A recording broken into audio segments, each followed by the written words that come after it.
من شرور أنفسنا ومن سيئات أعمالنا من يهد الله فلا مضل له ومن يضلله فلا هادي له ونشهد أن لا إله إلا الله وحده لا شريك له ونشهد أن سيدنا ونبينا وحبيبنا وشفيعنا ومولانا محمدًا عبده ورسوله أرسله الله بالحق بشيرًا ونذيرًا وداعيًا إلى الله بإذنه وسراجًا منيرًا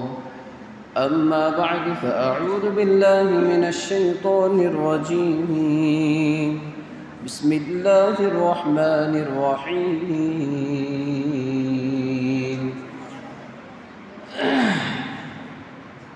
ولقد أهلكنا القرون من قبلكم لما ظلموا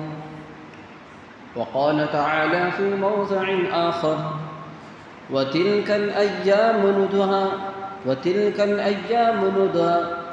نداولها بين الناس وليعلم الله الذين آمنوا منكم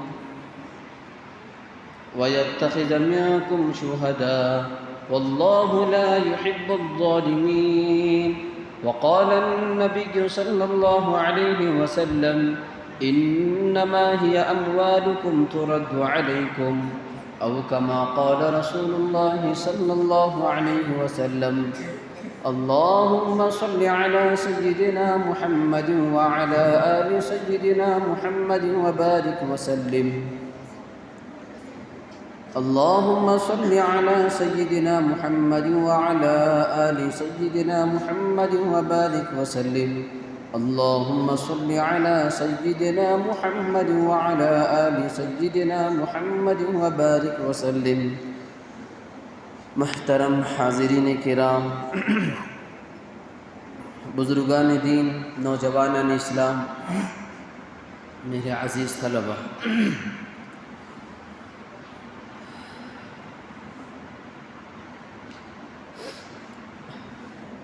قرآن و حدیث کی روشنی میں صحابہ کرام رضوان اللہ تعالی علیہم اجمعین کے آثار اور واقعات کی روشنی میں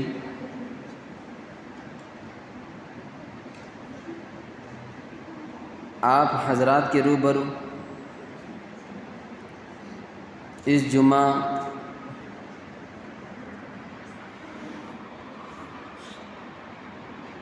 ملک میں موجودہ سیاسی حالت،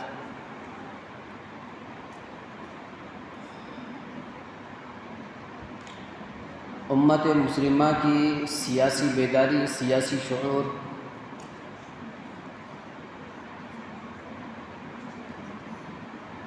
سیاسی بیداری کے سلسلے میں اور اس کے پس منظر کے سلسلے میں آپ حضرات سے گفتگو کرنے کا منشا ہے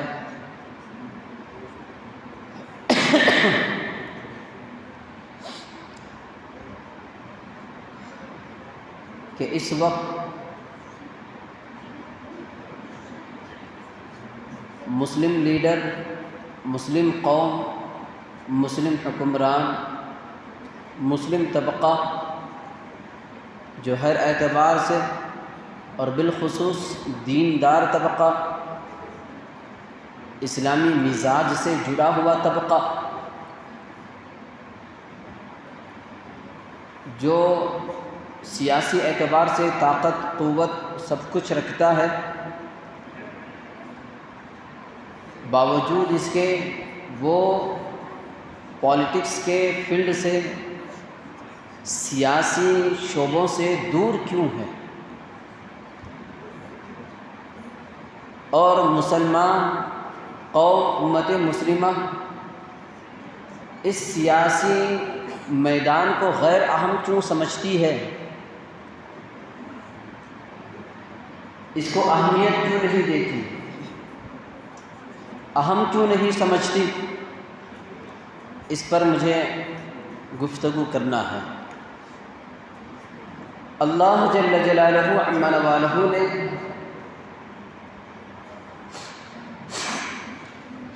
قرآن مجید میں اللہ تعالیٰ نے فرمایا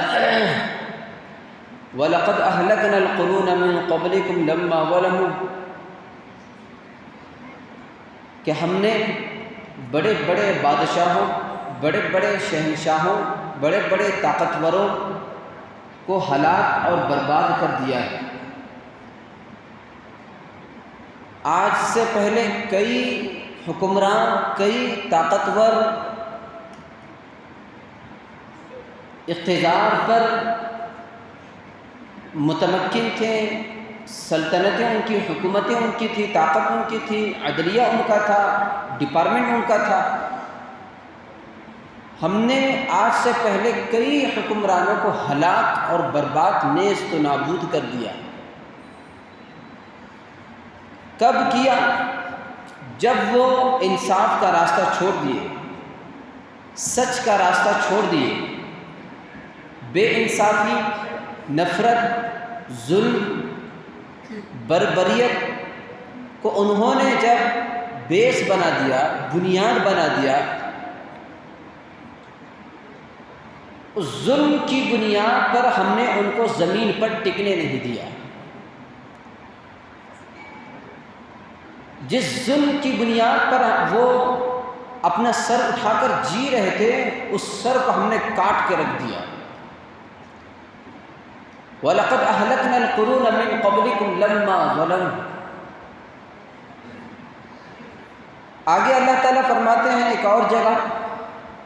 وَتِلْكَ الْأَيَّامُ نُدَاوِلُهَا بَيْنَ النَّاسِ،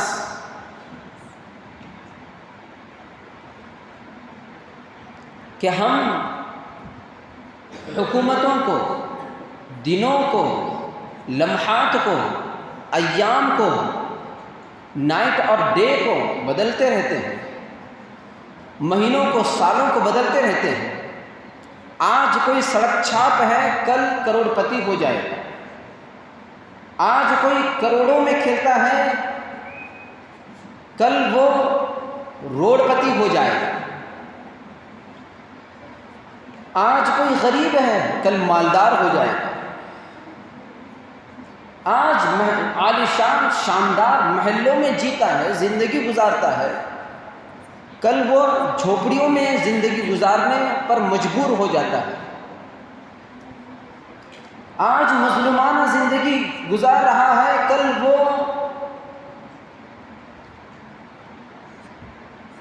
انصاف کے ساتھ زندگی گزارے گا۔ اللہ تعالیٰ نے یہ دنوں کو، ہر چیز کو پلٹانے کی ذمہ داری اپنے اوپر لے رکھا ہے۔ ایک بات یاد رکھیں، اللہ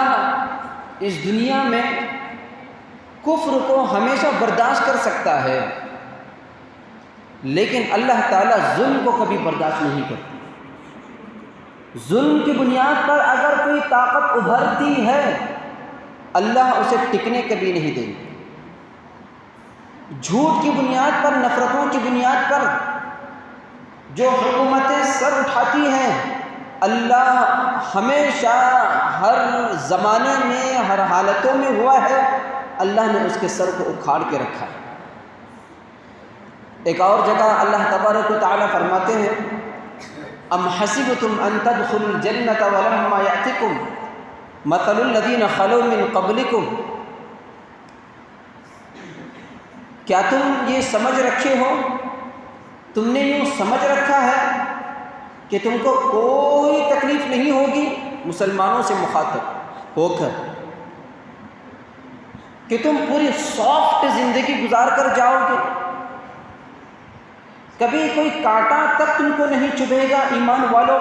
ایمان کی بنیاد کی وجہ سے، اسلام کی وجہ سے یہ گمان تمہارا غلط ہے۔ تم نے ایمان لایا، اسلام لایا، ایمان قبول کرنے کا دعویٰ تم نے کیا، اور اس کی بنیاد پر تم چل بھی رہے ہو، نماز ادا کرتے ہو، جمعہ ادا کرتے ہو، اور اسلامی ارکان کو ادا کرتے ہو، اب دیکھو، اب دیکھا جائے گا، آزمایا جائے گا تمہارا ظاہر کیسا ہے، باطن کیسا ہے، تمہیں جانچا جائے گا، تم جو بولتے ہو حقیقت میں تمہارے دلوں میں ہے یا نہیں، تمہاری انفرادی زندگی میں ہے یا نہیں، تمہارا ایمان کب مضبوط ہے۔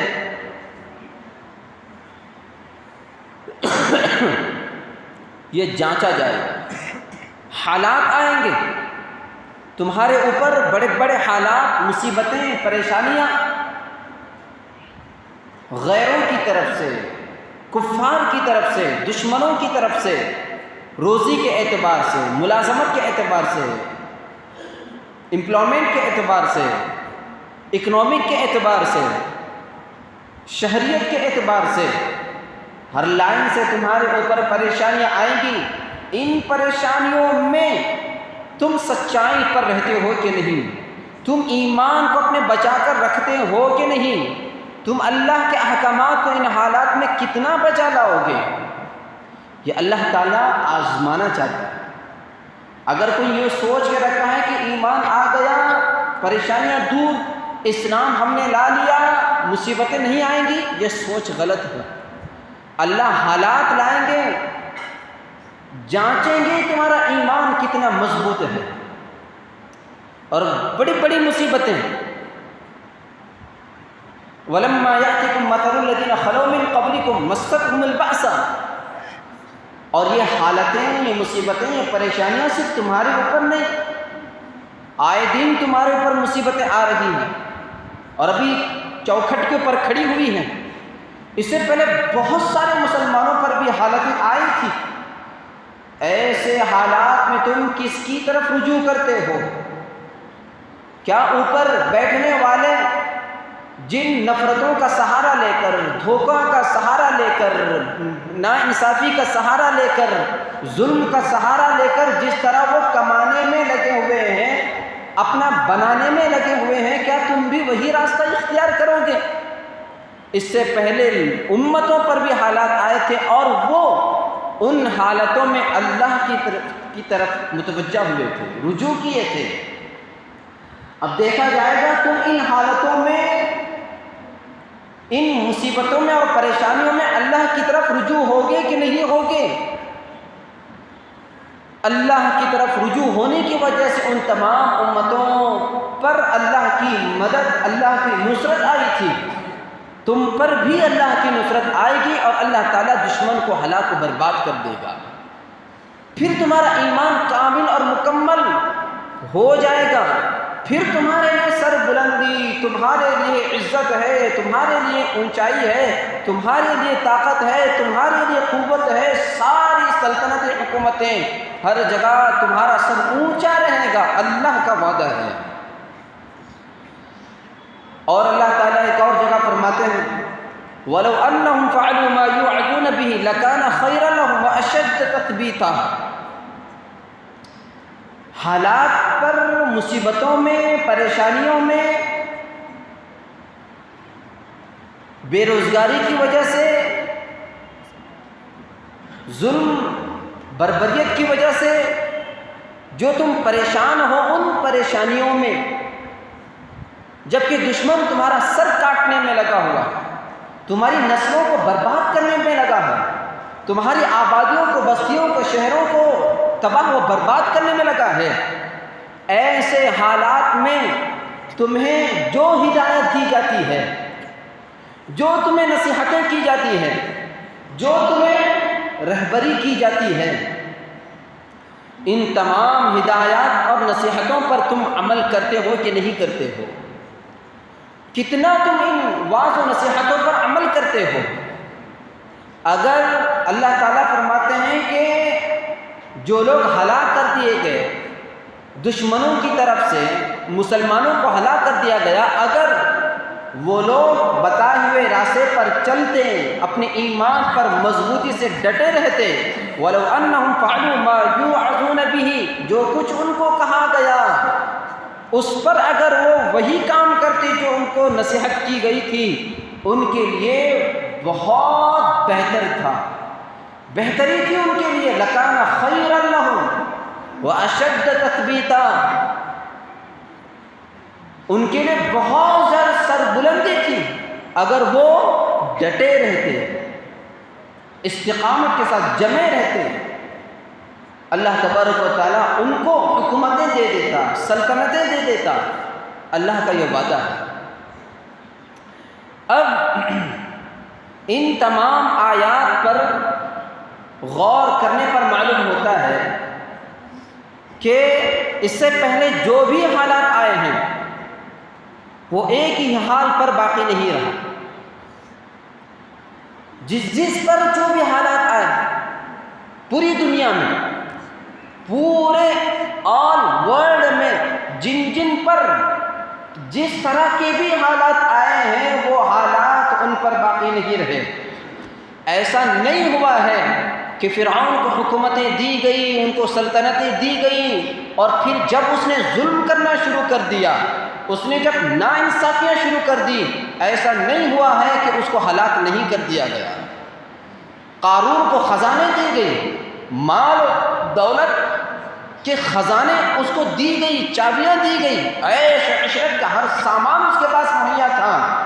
ایسا نہیں ہوا کہ جب اس نے ظلم کیا اس کو برباد نہیں کر دیا گیا۔ حامان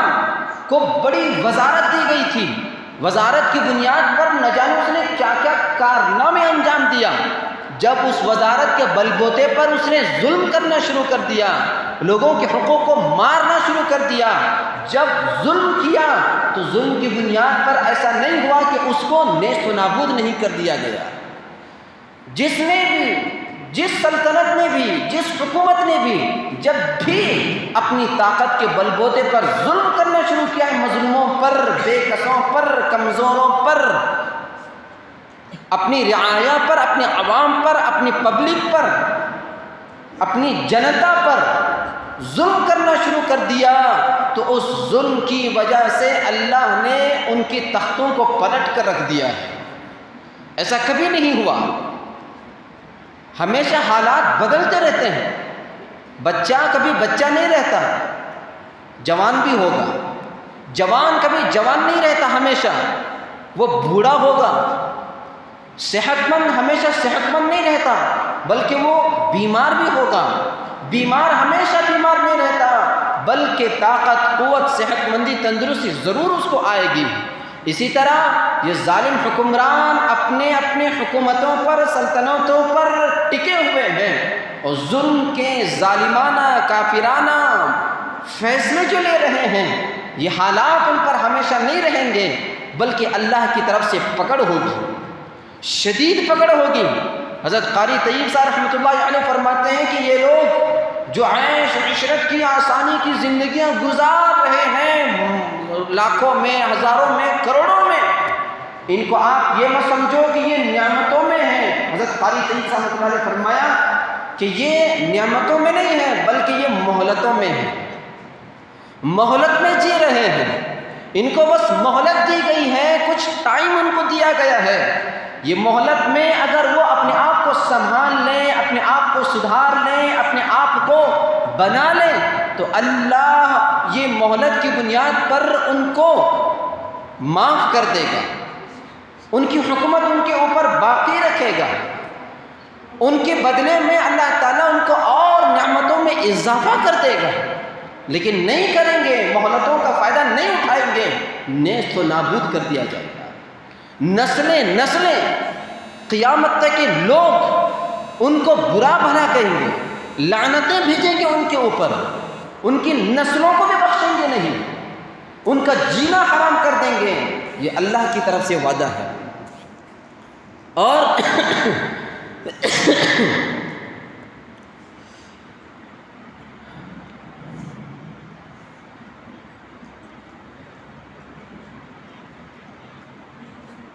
ایسا ہی جس کو جب بھی کرسی ملی ہے، جس کو جب بھی حکومت، جب بھی جس کو سلطنت ملی ہے، یاد رکھیں یہ حکومتیں یا سلطنتیں آج ہمارے اس ملک ہندوستان کے اندر جو بھی حکومتوں پر آ رہا ہے، آپ دیکھ لیں دو ہی وجہ ہیں، ایک تو یہ کہ اہل آئے گا یا نا اہل آئے گا۔ اہل جو کہ ایلیجیبل ہے، اس کی اہلیت رکھتا ہے، اگر وہ اہل آ رہا ہے تو وہ صحیح بات ہے، رعایا وہاں کی صحیح ہے، اور اگر نا اہل آ رہا ہے تو یہ سمجھ لینا چاہیے کہ نا اہلیت کے باوجود وہ کیسے آیا۔ اب اس میں کس کی غلطیاں ہیں؟ یا وہ حکمرانوں کی غلطیاں ہیں یا پھر رعایا کی غلطی ہے جو 500,000 میں اپنے ووٹ بیچ دیتی ہے، اپنا حق بیچنے پر مجبور ہو جاتی ہے۔ یہ چیزیں دیکھنی پڑے گی۔ ہماری قوم ایسی ہے کہ جو آیا اس کے پیچھے چل دیے، کوئی 1000 روپے رکھ دیا، اپنا ووٹ بیچنے پر تیار ہو گئے۔ ایسی بکی ہوئی، ایسی گھری ہوئی قوم ہے۔ اور جب کوئی ظالم حکمران، کوئی ظالم پارٹی، کوئی مسلمانوں کو بلکہ پورے ملک کو برباد کرنے پر نفرتوں کے راستے آگے چل رہا ہے، جیت کر آ جاتی ہے تو کہتے ہیں یہ کیسے ہو گیا کہ یہ پارٹی جیت گئی، یہ پارٹی حکومت میں آ گئی، یہ کیسے ہو رہا ہے، کیا جنتا بیوقوف ہے؟ سب سے پہلے وہ قوم بیوقوف اور گدی ہے جو 500,000 میں اپنے ووٹ کو بیچنے پر راضی رہتی ہے، اللہ کے مرضی کے مطابق زندگی گزارنے پر تیار نہیں، اور اپنی مرضی کے مطابق ہونے اور تصور کرنے اور سوچنے پر لگے ہوئے ہیں۔ کتنا اچھا ہوتا کہ یہ پارٹی آ جاتی، کتنا اچھا ہوتا کہ یہ پارٹی آ جاتی، پورے ملک کا نظام اچھا ہو جاتا تھا، یہ سوچتے ہیں۔ ایک بزرگ ہوا میں اڑنے لگے تھے، ہوا میں اڑ رہے ہیں، کسی نے پوچھا یہ اللہ تعالیٰ نے اتنا مقام مرتبہ آپ کو کیسے دے دیا کہ آپ ہوا میں اڑ رہے ہیں؟ کہنے والے اس بزرگ نے کہا عربی میں ہوا کا دو معنی ہے، ایک ہوا جو کہ ہوا چلتی ہے، ایک ہوا نفسانی خواہشات کو کہتے ہیں۔ اس بزرگ نے کہا ترکت ہوایا سخر لی ہواہ، میں نے اپنے خواہشات کو چھوڑ دیا، اللہ نے مجھے میرے لیے اپنی ہوا کو مسخر کر دیا۔ آج ہم اپنے غلطیوں کو چھوڑنے کے تیار نہیں، اپنے عیبوں کو ختم کرنے کے لیے تیار نہیں، ہم اپنی زندگی سے جھوٹ کو ختم کرنے کے لیے تیار نہیں، ہم اپنی زندگی سے حرام کو ختم کرنے کے لیے تیار نہیں، ہم اپنی زندگی سے دھوکہ دینے کو چھوڑنے کو تیار نہیں ہیں، ہم اپنی زندگی سے نمازیں جو چھوڑ رہے ہیں، اللہ کو ناراض کر رہے ہیں، وہ چھوڑنے کو تیار نہیں ہیں، ہم اپنی زندگی سے حق مار کر جو کھا رہے ہیں وہ حق مار کر کھانا ہم چھوڑنے کو تیار نہیں ہیں، ہم جو مظلوموں پر ظلم کر رہے ہیں وہ ظلم اپنی زندگی سے ختم کرنے کو تیار نہیں ہیں، ہم اپنی شادی بیاہ میں اسلامی رسم و رواج کے ساتھ، اسلامی طور و طریق کے ساتھ جو زندگی گزارنا ہے، تقریبات کرنا ہے، وہ کرنے کو ہم تیار نہیں ہیں، اور ہم اپنی مرضی کے مطابق چاہ رہے ہیں کیا اچھا ہوتا کہ گجرات میں وہ پارٹی جیت کر آ جاتی، کیا اچھا ہوتا کہ ہماچل پردیش میں وہ پارٹی جیت کر آ جاتی۔ اپنی مرضی کے مطابق سوچنے کے لیے سب کے سب سوچ رہے ہیں، لیکن اپنی زندگی سے عیبوں کو ختم کرنے تیار ہیں۔ وہ پارٹی کو برا بھلا کہہ رہے ہیں کہ یہ پارٹی اتنی کرپٹ ہے، اتنی رشوت خور ہے، اتنی حرام خور ہے، اتنی ظالم ہے، لیکن خود ظالم پہن کے بیٹھا ہوا ہے، وہ کوئی فکر نہیں، کوئی سوچنے کو تیار نہیں ہے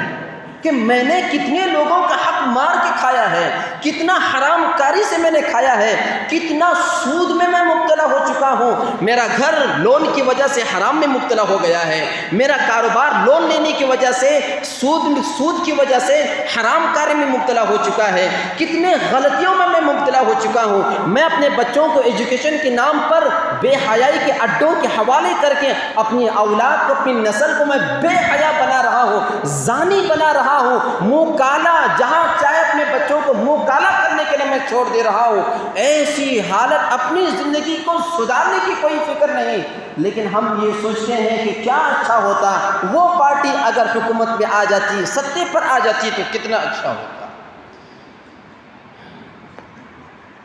کوئی کمپنی آدمی چلاتا ہے، یا ایسا ہی ہے جیسا کہ آپ میں سے کوئی ایک فیکٹری چلاتا ہے، کوئی دکان چلاتا ہوگا، یا کوئی کمپنی چلاتا ہوگا، یا کوئی کارخانہ چلاتا ہوگا، یا کوئی ادارہ چلاتا ہوگا، یا کوئی تنظیم چلاتا ہوگا، اس کا بیٹا بھی اس کے پاس موجود ہے، 20 سال کو پہنچ گیا، 18 سال کو، 20 سال کو، 22 سال کو پہنچ گیا کاؤنٹر پر، اور اتنا بڑا بزنس ہے، اتنی بڑا کاروبار ہے کہ خود ہینڈل نہیں کر سکتا، کاؤنٹر پر بھی خود بیٹھنا، سامان بھی لے کر آنا، مال بھی بھرنا، اور جا کر کے کسٹمروں سے بات بھی کرنا، وہاں بھاگ دوڑ کرنا، یہاں بھاگ دوڑ کرنا، کمپنی کو مضبوط بھی کرنا، ڈیولپ بھی کرنا، امپروو بھی کرنا، یہ سارے کام موجود ہیں۔ اور بیٹا جب آتا ہے، ابو جی مجھے کاؤنٹر پر بٹھا دو، مجھے بھی کچھ کام سونپ دو، کمپنی میرے حوالے کرو، کاروبار میرے حوالے کرو، میں کاروبار کو آگے بڑھاؤں گا۔ باپ کہتا ہے کہ نہیں، تو ابھی لائق نہیں، نالائق ہے، تو اپنے پیروں پر ابھی کھڑا ہوا نہیں ہے، تو میرے سر پہ کھڑا ہوا ہے۔ یہ سوچ کر اپنے بیٹے کو کہتا ہے کہ تو ابھی اس کی طاقت نہیں رکھتا، تیرے اندر وہ ایلیجیبلٹی نہیں ہے، تیرے اندر وہ اہلیت نہیں ہے۔ وہ بیٹا خالو کے پاس جائے گا، ماموں کے پاس جائے گا، نانا کے پاس جائے گا، دادا کے پاس جائے گا، کہے گا دیکھو میرا باپ کتنا ظالم ہو چکا ہے، میرا باپ کتنا نااہل اور ہنجار ہو چکا ہے کہ میرے ہونے کے باوجود وہ باپ نوکری پر پیسے دے کر، اس کو سیلری دے کر کسی اور انسان کو کاؤنٹر پر بٹھا رہا ہے، اپنا اسسٹنٹ بنا ہوا ہے، اپنا معاون بنا کر رکھا ہے، کہتا ہے ماموں سے کہ دیکھو میرا باپ کتنا ظالم ہے، میرے ہوتے ہوئے ایک اسسٹنٹ رکھا ہوا ہے، میرے اوپر ذرہ برابر بھی بھروسہ نہیں۔ کہے گا باپ اگر اس کے ماموں خالو وغیرہ جا کر کے سفارش بھی کر دیں، باپ کہے گا تمہیں پتہ نہیں کہ میرا بیٹا کتنی اہلیت کا ہے، مجھے معلوم ہے کہ میرا تن دھن مال دولت، میری پراپرٹی، میری جائیداد، سب کا سب مال و جائیداد میرے بچے کے لیے ہے، میں سب کچھ تو میری اولاد کے لیے کر رہا ہوں، میں تھوڑے لے کے جانے والا ہوں، میری اپنی نسل کے لیے میں کر رہا ہوں، لیکن میں نے جو اس کو یہ مقام نہیں دیا ہے وہ اس وجہ سے نہیں دیا ہے کہ یہ میرا بیٹا ہے، بلکہ اس وجہ سے نہیں دیا ہے کہ یہ ابھی اہل نہیں ہے، اس کے اندر وہ اہلیت نہیں ہے، اس کے اندر وہ صلاحیت نہیں ہے۔ آج ملک کے کتنے صوبوں میں الیکشن، انتخابات ہو رہے ہیں، لیکن پورا دودھ کی طرح، پانی کی طرح صاف ہے کہ کون ظالم ہے، کون مظلوم ہے، کون حق پر ہے، کون ناحق پر ہے، پورا دودھ کی طرح صاف شفاف ہے، اور پورا ڈاکومنٹری بالکل صاف ہے، سب کی نظروں میں ہے، ثبوت موجود ہے کہ کون نفرت کی بنیاد پر حکومت کرنا چاہتا ہے، کون ناانصافی کی بنیاد پر حکومت کرنا چاہتا ہے، کون اپنے آپ کو جو کہ ظالم ہے پھر بھی اپنے آپ کو رہنما بنا کر کے پیش کر رہا ہے۔ یہ پورا دودھ کی طرح صاف ہے، پھر بھی ہر جگہ جب الیکشن لڑا جاتا ہے، جب انتخابات ہوتے ہیں تو یہ ظالم لوگ ابھر کر کیوں آ رہے ہیں، یہ ظالم پارٹی پھر بھی سطح پر کیوں آ رہی ہے؟ دعائیں ہو رہے ہیں، بزرگان دین دعائیں کر رہے ہیں، اجتماعات میں دعائیں ہو رہے ہیں، خانقاہوں میں دعائیں ہو رہی ہے، جماعتوں میں دعائیں ہو رہی ہے، مجلسوں میں دعائیں ہو رہی ہیں، جمعہ میں ممبر پر امام صاحب نماز کے بعد دعائیں کر رہے ہیں، بڑا مجمع آمین پر آمین کہہ رہا ہے، لیکن پھر بھی یہ کیوں نہیں ہو رہا، یہ کیوں نہیں ہو رہا کہ مسلم لیڈر آگے نہیں جا رہے، یہ ناانصافی کیوں ختم نہیں ہو رہی، یہ ظلم ختم کیوں نہیں ہو رہا ہے؟ اللہ، کیا تم لوگ یہ تو نہیں سوچ رکھے ہو کہ اللہ ان تمام چیزوں سے ناواقف ہے؟ کیا تم نے نعوذ باللہ مسلمان قوم کہیں یہ سوچ کے تو نہیں رکھے ہو کہ اللہ تمام چیزوں سے بے خبر ہے، اللہ نہیں دیکھ رہا ہے، اللہ کو معلوم نہیں ہے؟ یہ جو دھاندلیاں ہو رہی ہیں، یہ جو دھوکے کی بنیاد پر، یہ رشوت کی بنیاد پر، یہ حرام خوری کی بنیاد پر یہ یمیلے خریدے جا رہے ہیں، یم پی خریدے ہوئے جا رہے ہیں، ججوں کو خریدا ہوا جا رہا ہے، وکیلوں کو خریدا جا رہا ہے، نیچے سے لے کر اوپر تک تمام کے تمام رشوت خور ظالم بیٹھے ہوئے ہیں۔ یہاں جاؤ گے، جس پولیس کا مکہ کھا کر تم جس وکیل کے پاس جاتے ہو، جس کورٹ کا سہارا لیتے ہو، جس وکیل کے پاس جاتے ہو اور جس جج کے پاس جاتے ہو، وہ جج بھی اسی کا آدمی ہے، وہ وکیل بھی اسی کا آدمی ہے، وہ پولیس بھی اسی کا آدمی ہے، یہ سب کچھ ہو رہا ہے۔ اگر جائیں فریاد لے کر تو کس کے پاس جائیں؟ اگر جائیں اپنی درخواست لے کر تو کس کے پاس جائیں؟ اگر جائیں اپنی سنوانے کے لیے تو کس کے پاس جائیں؟ یہ سب کچھ ہو رہا ہے لیکن پھر بھی اللہ سب کچھ دیکھتے ہوئے یہ ظلم کیسے جو ہے ابھر کر آ رہا ہے؟ مسلمانوں کے اندر موجود ہیں لوگ، اتنی بڑی رعایا، کروڑوں لوگ موجود ہیں، پھر بھی آگے ابھر کر نہیں آ رہا۔ مسلمان یہاں سے بھی لڑ رہا ہے، مسلمان وہاں سے بھی لڑ رہا ہے، کمپٹیشن پر کمپٹیشن کر رہا ہے اور تقابل بھی کرنے کو تیار ہے، پھر بھی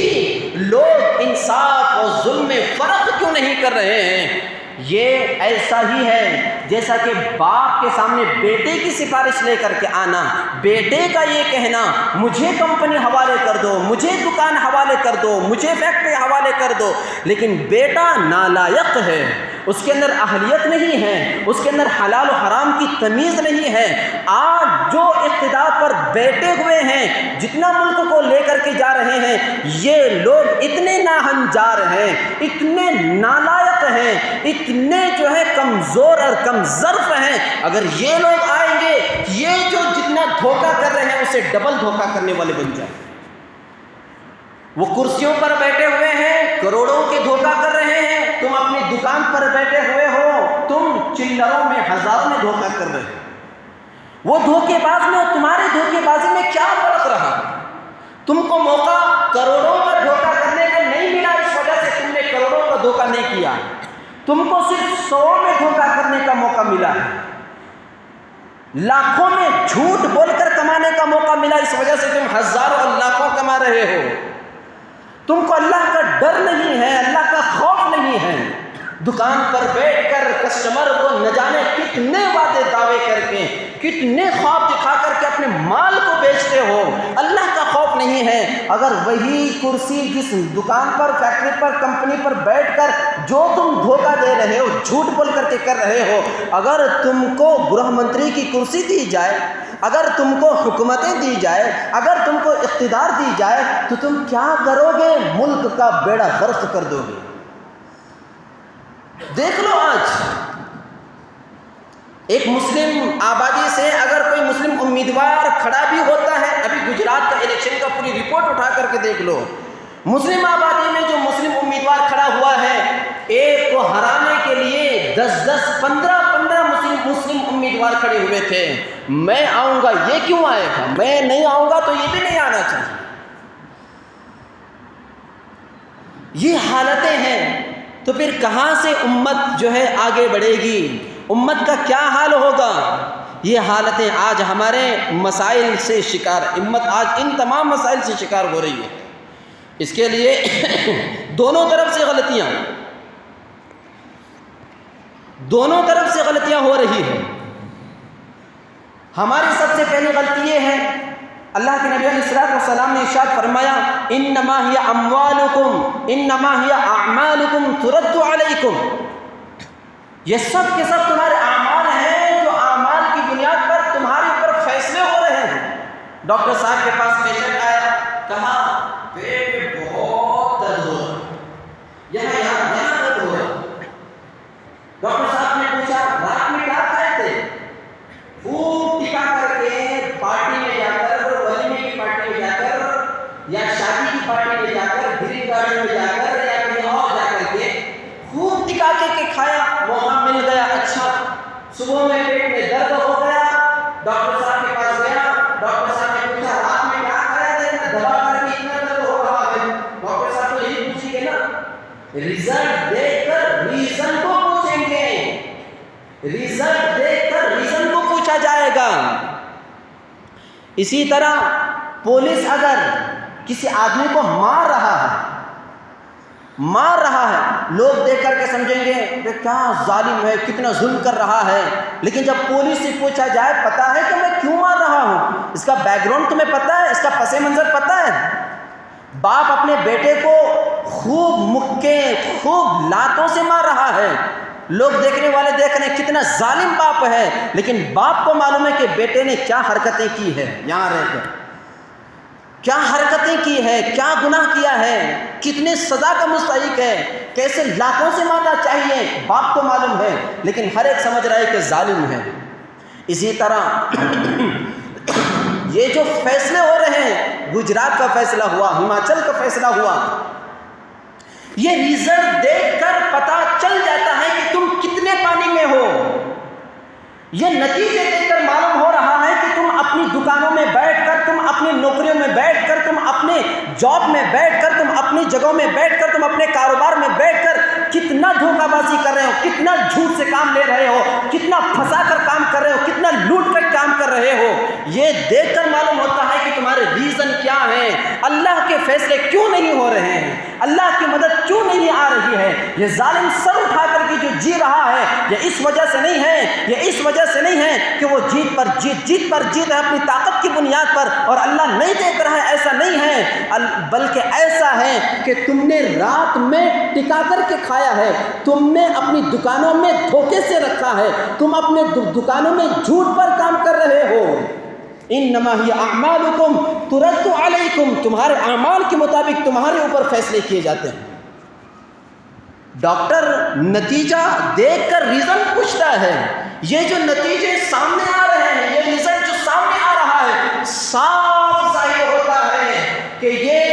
ایک پنچر دکان والا بھی اس کو دھوکہ دینے کا موقع مل گیا تو وہ وہی دھوکہ دے گا جو اوپر بیٹھنے والا کرسی، بڑے بڑے کرسیوں پر بیٹھا ہے، جو دھوکہ دے رہا ہے وہی جذبات اس کے پاس بھی۔ جیسے تمہارے اعمال، جیسے تمہارے کرتوت ہوں گے، جیسے تمہارے کارنامے ہوں گے، حلال و حرام کی تمیز تمہارے اندر نہیں ہوگی، تمہارے اندر صحیح غلط کی پہچان نہیں ہوگی، تمہیں کون سے ایجوکیشن، کون سے اپنے بچوں کو بنانا، کون سے فیلڈ میں ڈالنا، کچھ پہچان نہیں ہوگی، تو یہی حالت ہوگی۔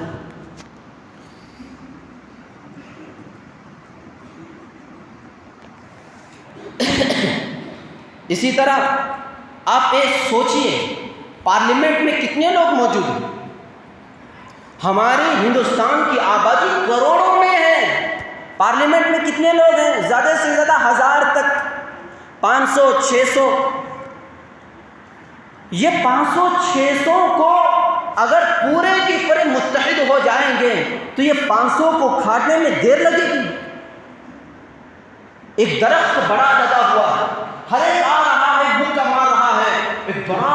کا درخت لگا ہوا ہے، ایک آ رہا ہے لات مار رہا ہے، کوئی حیدرآباد سے لات مارتا ہے، کوئی یو پی سے لات مارتا ہے، کوئی کرناٹک سے لات مارتا ہے، کوئی گجرات سے لات مارتا ہے، تو کیا وہ درخت گرے گا؟ درخت کو یہ جو مضبوطی سے ٹکا ہوا ہے یو پی میں، سینٹرال میں، اپنی ظلم کی بنیاد پر، بربریت کی بنیاد پر، اس بڑے درخت کو اگر اکھاڑنا ہے تو پہلے عقل مندی سے کام کرنا ہوگا۔ درخت کے آزو بازو کی زمین کو نرم کرنا پڑے گا، پانی ڈالنا پڑے گا، نرم کرنا پڑے گا، اور پھر جو لوگ تمہارے ساتھ موجود ہیں آس پاس، ان تمام انسانوں کو اپنے ساتھ لینا ہوگا اور کہنا ہوگا آؤ ہمارے ساتھ، ایک ساتھ ہو کر کے یہ درخت کو اکھاڑیں گے، مکہ ماریں گے، لات ماریں گے، دھکیلیں گے، جب جا کر کے یہ درخت اکھاڑنے میں آسانی ہوگی، جب جا کر کے یہ درخت اکھڑے گا۔ آج ہمارا کیا ہو رہا؟ آج پوری ہندوستان کے اندر کتنے لوگوں کے حقوق مارے جا رہے ہیں، کتنے لوگوں کے ساتھ میں ناانصافی ہو رہی ہے، برسوں تک، سالوں تک کیسز چل رہے ہیں، کوئی انصاف نہیں۔ دلتوں پر ناانصافی ہو رہی ہے، سکھوں پر ناانصافی ہو رہی ہے، عیسائیوں پر ناانصافیاں ہو رہی ہیں۔ ان کو ساتھ میں لے کر کے ان کے آزو بازو جن کے چہرے پر اور جن کی آنکھوں پر مذہب کا چشمہ لگایا گیا ہے، اس مذہب کے چشمے کو اتارنا یہ سب سے بڑی دانش مندی ہے، اور اپنے ساتھ میں لے کر کے ان کے آس پاس رہنے والے جو ان کو بڑھاوا دے رہے ہیں، بڑا چڑھا کر کے پیش کیا جا رہا ہے، ان کو بتانا، ان کے آنکھوں میں آنکھیں ڈالنا، ان کے کندھوں پر ہاتھ رکھنا، بتانا تمہاری اصل چیز یہ ہے، تمہارے اصل حقوق یہ ہیں، تمہاری بنیادی چیزیں یہ ہیں، یہ کام کرنے کے ان کو اپنے ساتھ میں لے کر پھر اس کے بعد یہ 500 لوگ جو بیٹھے ہوئے ہیں، 600 لوگ جو بیٹھے ہوئے ہیں، یہ کروڑوں کی شکل میں ان کو اکھاڑنا کوئی معمولی بات ہے؟ بالکل کروڑوں لوگ آسانی کے ساتھ میں ان کو اکھاڑ سکتے ہیں، لیکن متحد ہونے کو تیار نہیں، ایک ہونے کو تیار نہیں، سب بالکل بکھرے ہوئے پڑے ہوئے ہیں۔ حلف الفضول، اللہ کے صلی اللہ علیہ وسلم کے زمانے میں نبوت سے پہلے قبیلہ زبید کا ایک آدمی مکے میں آ کر کے اس نے پہاڑ پر کھڑے ہو کر اعلان کیا، مکے والوں سنو، دیکھو میں نے اپنے گاؤں سے سامان لایا تھا، عاص بن وائل کو میں نے بیچ دیا، عاص بن وائل اب میرا سامان لے کر پیسے دینے سے انکار کرتا ہے۔ کہاں کے پیسے؟ جا پیسے دینے آئے تو آستین چڑھا لیا اس نے، میرے بیوی بچے بیٹھے ہوئے ہیں، میرا حق مارا گیا ہے۔ مکے کے بڑے بڑے کافر، بت پرست، مشرک لوگ، انہوں نے جب اس کی آہ سنی، اس کے بعد سب کے سب عبداللہ بن جدعان کے گھر میں جمع ہو گئے۔ جمع ہو کر سبوں نے یہ عہد لیا، سبوں نے یہ عزم کیا، یہ ظلم کو ہم سب مل کر کے ہٹائیں گے، ختم کریں گے۔ پھر اس کے بعد جب سب کے سب مل گئے، اس آدمی کو، قبیلہ زبید کا جو شخص تھا، اس کو انصاف دلایا گیا اور سب کے سب تیار ہو گئے، عہد کیے آج کے بعد کبھی مظلوم پر ظلم ہونے نہیں دیں گے، ہم انصاف کریں گے۔ اللہ کے نبی نے اس معاہدے کا نام حلف الفضول رکھا۔ فضول اس وجہ سے کہ اس میں جو بڑھ چڑھ کر سامنے آنے والے تھے ان میں تین کا نام، ایک کا نام فضل، ایک کا نام فضالہ، ایک کا نام مفضل تھا، فضل سے نام تھا، اس وجہ سے حلف الفضول رکھا۔